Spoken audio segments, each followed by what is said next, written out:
नमस्ते भाई बहनों। आज मेरे चैनल पर आपका स्वागत है।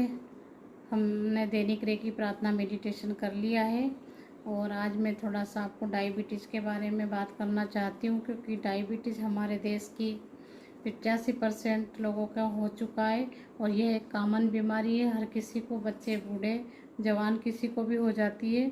इसके कई कारण हैं। वैसे तो हमारे खान पान और हमारे सोच विचार पर आधारित होता है। कारण इसका है कि मानसिक टेंशन, दबाव और हमारा खान पान, तो इस कारण से हमें डायबिटीज़ के पेशेंट बन जाते हैं और हमको ताउम्र दवा लेनी पड़ती है।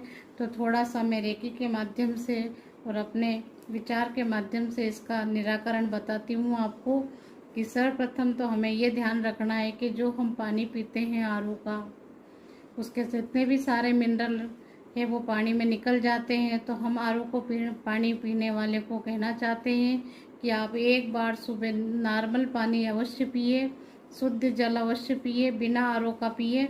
एक बार या 2 गिलास पानी अवश्य पिए, उससे आपके शरीर के सारे मिनरल आपको मिलेंगे। और दूसरी बात है कि आप यदि मान लो आपका खान पान थोड़ा सा ज़्यादा है, तला गला और ज़्यादा फास्ट फूड खाने का है, तो थोड़ा सा आप सामान्य खान पान कीजिए, थोड़ा सा मोटापा घटाइए। और इसके अलावा आप अपनी सकारात्मक बनाइए। तो ये तो हमारे सामान्य नियम है जो हम डायबिटीज़ के लिए करते हैं और करने चाहिए। और यदि आपको दवा बंद करनी है तो इनको पूर्ण रूप से आपको, और लेकिन जो डॉक्टर हमारे एलोपैथिक में दवा देते हैं वो इसका निराकरण नहीं बताते, वो तो केवल इसकी रोक लगाते हैं। यदि हमें दवा बंद करनी है तो निरंतर मेडिटेशन करना है। मेडिटेशन 3-4 तरह से होता है, जैसे आनापानसति का होता है और विपासना मेडिटेशन होता है, या फिर हम ओम की ध्वनि करके मणिपुर चक्र पे अपना ध्यान बनाएं। तो इस तरह से हम डायबिटीज़ से बच सकते हैं। और खाना खाने के बाद में हम मंडूका आसन, जो कि रामदेव जी बताते हैं, उस तरह का मंडूका आसन हमें अवश्य करना है। और हम डायबिटीज़ मरीज को, यदि हम खुद हैं तो हम रोज़ाना गायत्री मंत्र का जाप करें, मणिपुर चक्र का ध्यान करें और हमारे जो शरीर में जो बनते हैं रसायन, उनका ध्यान करें कि हमारे शरीर में अच्छे अच्छे रसायन बन रहे हैं, इंसुलिन बनता जा रहा है और हमारे शरीर को लाभ मिलता जा रहा है। इस तरह का हमें सोचना है, विचार करना है। और यदि किसी की डायबिटीज़ दूसरे के लिए हम रेकी कर रहे हैं तो उन्हें पता होना चाहिए कि हम किस समय उनके लिए रेकी कर रहे हैं। यदि वो हमारे घर के सदस्य हैं तो उनको हमारे सामने बिठा लेना चाहिए। और यदि मान लो वे कहीं दूर रहते हैं तो उन्हें पता होना चाहिए कि कितनी बजे उनके लिए रेकी हम कर रहे हैं। उस समय यदि वे भी ध्यान बनाकर बैठे तो बहुत अच्छा जल्दी लाभ मिलेगा। तो आइए हम करते हैं डायबिटीज़ के लिए रेकी प्रार्थना, कि हम डायबिटीज़ के लिए रेकी प्रार्थना कैसे करें। सर्वप्रथम हमको जिस तरह से जल का पात्र और दीपक हमने लगा लिया है, इस तरह से लगा लें और हम मणिपुर चक्र का ध्यान बनाएंगे, क्योंकि मणिपुर चक्र और पेनक्रियाज का संबंध रहता है। पेनक्रियाज में हमारे इंसुलिन संबंधी, जो डायबिटीज़ संबंधी जो रसायन बनता है इंसुलिन, वे पेनक्रियाज में ही बनता है। तो हम पेनक्रियाज का ध्यान करते हुए गायत्री मंत्र का जाप करेंगे। और यदि हमारे किसी और सदस्य के लिए हम ये कर रहे हैं तो हम ध्यान करेंगे कि वे हमारे सामने बैठे हैं और उनके पेनक्रियाज पे हमारा पूरा मन है, पूरा मतलब हमारा ध्यान है और उनके पेनक्रियाज में अच्छे अच्छे रसायन बन रहे हैं। और हम लगातार उनके पेनक्रियाज का ध्यान करेंगे और उनके अपनी एनर्जी उनको देने का प्रयास करेंगे गायत्री मंत्र के माध्यम से। और हम यदि हमारा स्वयं का करते हैं तो हम अपने पेनक्रियाज पे अपना ध्यान रखेंगे, अपने मणिपुर चक्र पे हम पूरा अपना ध्यान रखेंगे। और हम करते हैं गायत्री मंत्र के 11 बार जाप, जिससे हमारी डायबिटीज़ बिना दवा के पूर्ण ठीक हो। हमें हमेशा खुश रहना है, सकारात्मक रहना है, हमें ज़रा सा भी गुस्सा नहीं करना है। यदि गुस्सा करने से बीपी और डायबिटीज़ दोनों बढ़ते हैं। हम इमोशनल जो भावना बनती है हमारे अंदर, हम दुखी होते हैं तो हमारे शरीर में नकारात्मक शक्ति की वृद्धि होती है। इस कारण डायबिटीज़ हमारा बढ़ता जाता है। अतः हमें नकारात्मक नहीं सोचना है, बिल्कुल सकारात्मक सोचना है।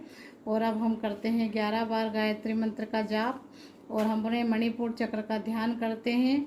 और यदि हमारे परिवार के सदस्य के हैं तो हम उनको अपने सामने कल्पना में बैठाएंगे और उनके पेनक्रियाज पे अपना ध्यान रख के उनके लिए हम गायत्री मंत्र का जाप करेंगे। और ये बात उनको पता होना चाहिए, तभी हमारी प्रार्थना ज़्यादा फलीभूत होती है।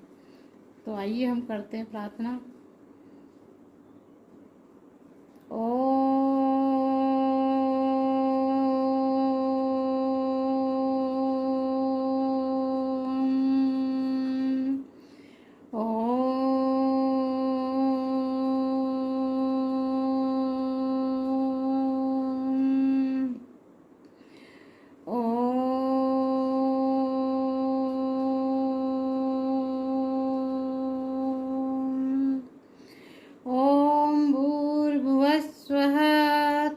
तत्सवितुर्वरेण्यं भर्गो देवस्य धीमहि धियो यो न प्रचोदयात्।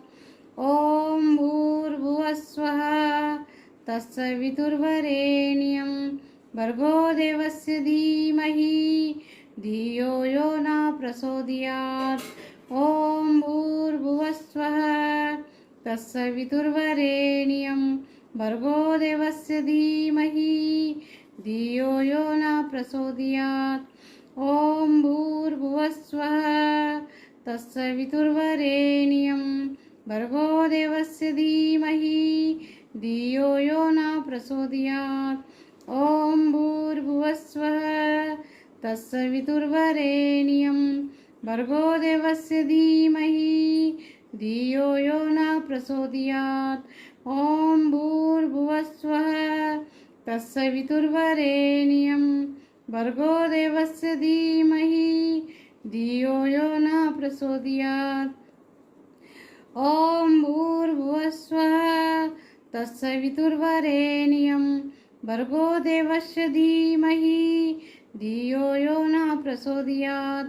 ॐ भूर्भुवस्वः तत्सवितुर्वरेण्यं भर्गो देवस्य धीमहि धियो यो न प्रचोदयात्। ॐ भूर्भुवस्वः तत्सवितुर्वरेण्यं भर्गो देवस्य धीमहि धियो यो न प्रचोदयात्। ॐ भूर्भुवस्वः तत्सवितुर्वरेण्यं भर्गो देवस्य धीमहि धियो यो न प्रचोदयात्। ॐ भूर्भुवस्वः तत्सवितुर्वरेण्यं भर्गो देवस्य धीमहि धियो यो न प्रचोदयात्। जय गायत्री माता। हमारी डायबिटीज़ पूर्ण कंट्रोल में है और हम पूरी तरह स्वस्थ हैं।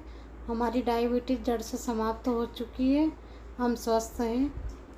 हमने प्रार्थना में दीपक लिया था, इससे हम आरती लेंगे और अपने पेनक्रियाज को आरती देंगे। पेनक्रियाज को इस तरह से आरती देंगे हमारे पेट पर, इस तरह से। और जो हमने जल भरा था, इसी जल को हम दिन भर ग्रहण करेंगे।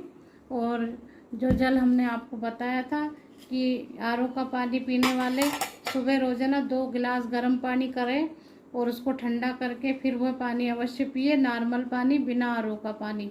उससे आपका बिल्कुल डायबिटीज़ चला जाएगा, जड़ से चला जाएगा, निश्चित रूप से जाएगा। आप विश्वास रखिए और रोज़ इस तरह से गायत्री मंत्र का जाप कीजिए। अपने पेनक्रियाज का और अपने मणिपुर चक्र का ध्यान बनाइए।